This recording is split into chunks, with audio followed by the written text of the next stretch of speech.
I got focused on running the phone, focused on the whole operation. I think it's paid dividends. Why don't you set it down? These last 2 games. So we've got to keep building on it. I think the last couple of weeks of season.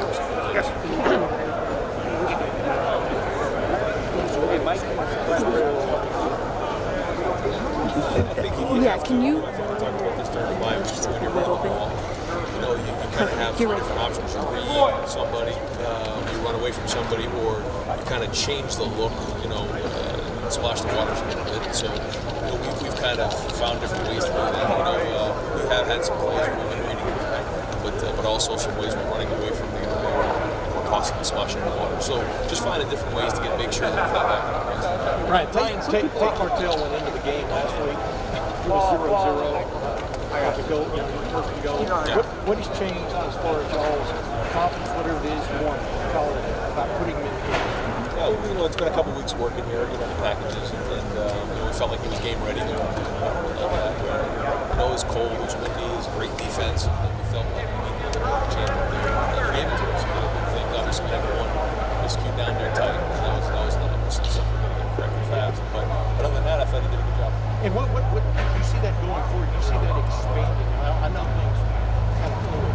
Yeah, they are, and also based on what you're seeing in the league and schematically how it works. But he gives us a little bit of a change of pace. Hey Ryan, not to belabor the argument, some players are saying you guys running fast early by looking at it and watching the game versus running a little bit more. Can you just dispel whatever it is? Like, do you run them still? Have you gotten away from them? Like, what? Can you just explain what your general viewpoint is of running the RPO right now? Like I said, every play you have something that you're doing to try to handle the extra guy in the box. And sometimes if they man you up, there really isn't much for read because it turns into a one-on-one battle, and then you're just turning that into a pass. So sometimes an RPO can look like a play-action pass because if it's man-to-man and the extra guy's in the box, you're just going to take the ball in and throw one-on-one shots. But is it fair to say that you don't run them as much? It's kind of game to game. When you talked about the Tate Martell package here, Dwayne said after the game that it was frustrating for him to come off the field. How do you manage that within the room? The expectations when a guy wants to be out there and he's saying this stuff? They're both competitive guys. They're both competitive. They understand that what's best for the team.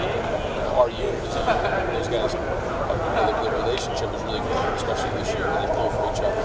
They both know, whatever is best for the team, they're willing to support.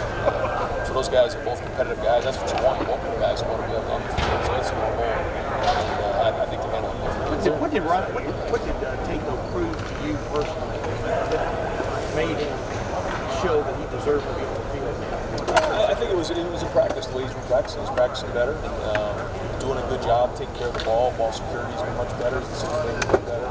When you do it in practice, week in, week out, that you prove it to others, you can do it, you build trust, and then it's time to look at it. What's the difference you see in a player when he does get to play those games? You see more of a man. You just see different innings this week than maybe last week.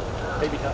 No, this is something that's been a couple weeks. We're working. I think, again, practice well, just have a tendency to play well. I think that's important. So when you go to the school, what are we talking? 86? So many big games, for us. We play in so many high-profile games, and so I don't think so. But I do know that anytime you go back home, there's a special feeling. I have friends and family, so I know that'll be okay. Is there anything you want to see from him?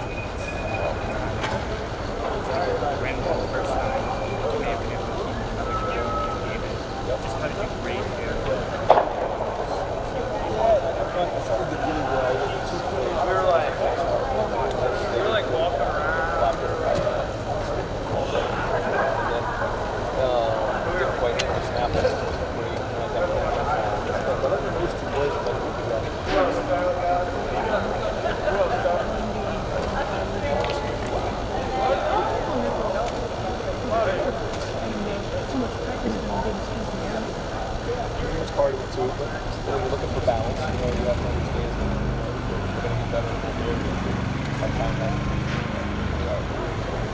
Ryan, you guys are so good on the short passes. As you analyze what you guys are doing this year, do you feel like you're taking enough deep shots? I know it depends on what the defense is doing. Do you feel like overall you guys are taking enough deep shots? I think so. I mean, when you look at it, we've throughout the year, we have had our share of balls down the field. I think Dwayne does throw a good ball.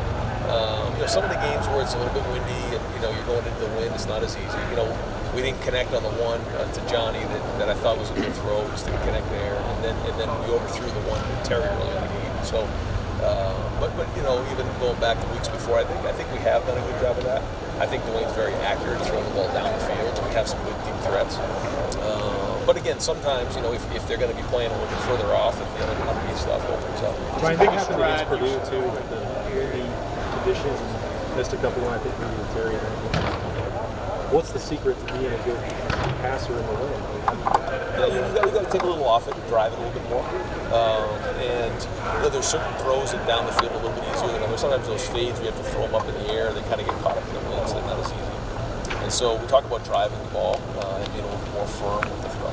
Right, I don't know if we'll get you next week on this. What is the biggest difference you've seen in Dwayne in game one and the improvement, whatever it is you want to call it, that you can definitely, as a quarterback coach, an offensive coordinator, see? I think that going into the season, there was a lot of uncertainties there, a lot of unknowns. Obviously saw the talent, but weren't sure. I mean, this is a sophomore who really hasn't played much football at all. I think now he's battle tested. He's been through it, and so now you know that he's got some experience on his belt. He has some experience to go upon. He's been hit in the mouth. He's responded that way. He's had some success, handled that well.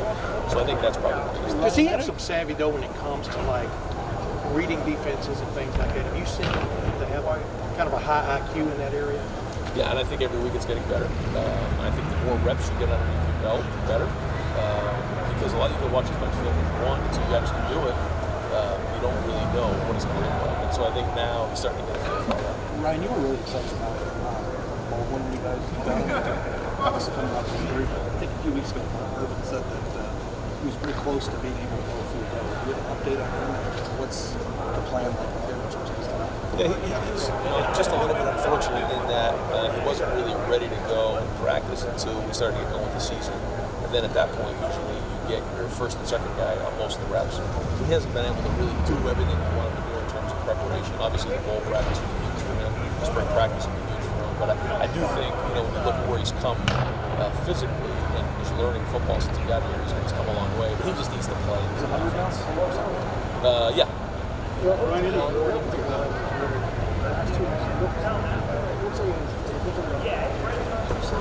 Yeah, I do. And I think there's something to be said for when you say, hey, listen, we're going to hand the ball to the tailback, and you guys block for him.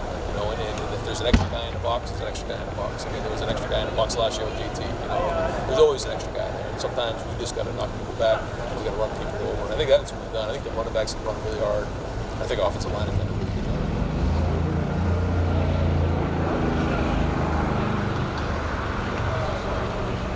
I don't think so. I just think we're just a bunch of mistake for all that. The phone or something like that. I think we're crazy. It looks like you can't afford to take it on the schedule. So no, I don't feel like that. Right, What after the Bears, there was playoff stuff. I mean, I know that you guys are kind of in a situation now where you just got to keep people to follow playoff stuff, to watch the shows. Is it part of your thing? Not really. No, and I know it's fun to watch. Like my son will ask me all the time, and he'll tell me what we're ranked and everything like that. I just tell him all that matters when you're ranked at the end of the year. And it sounds like a cliche, but none of that matters if you lose the next week or if you win, you move up. So the focus is always on that. You ever get on your phone after looking at the scoreboard and ESPN's at? I look at the other scores of the teams for sure, but never really what the rankings are. Spend much time. what happened to your beard? I shaved after 2 weeks. There was more off the field stuff today, and Urban had to take time and deal with that. How does that stuff manifest itself in this building here? I mean, all that stuff is foolishness. I mean, this team right here knows what we're in terms of Coach Myers, just what they love and stands for. The rest of that stuff, focused on practice today. Guys came out, did a great job. And so, no, I mean, there's been a lot of things that have been said this year that hasn't bothered this team. So it says a lot about the leaders, the culture of the team. But is it something that maybe galvanizes you guys a little bit, especially here towards the end of the season? It seems like a weird thing to kind of unite you guys, but it doesn't.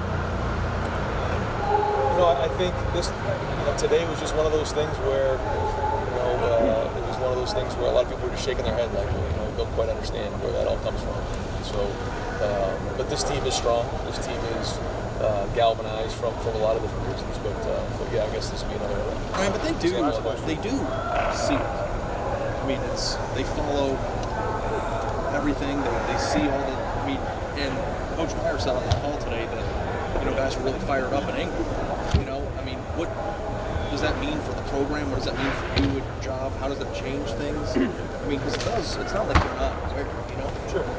I think that obviously when you're in a place like Ohio State, a lot of things get said. A lot of times you're in a high-profile place like this. But no, I mean, there's a lot of guys who are angry about that. You can tell right when it happened, people came out and said a lot of stuff and denying any of that stuff. But I think in this situation here, everybody was just kind of appalled by the whole thing, just really turned off. Ryan, you were in a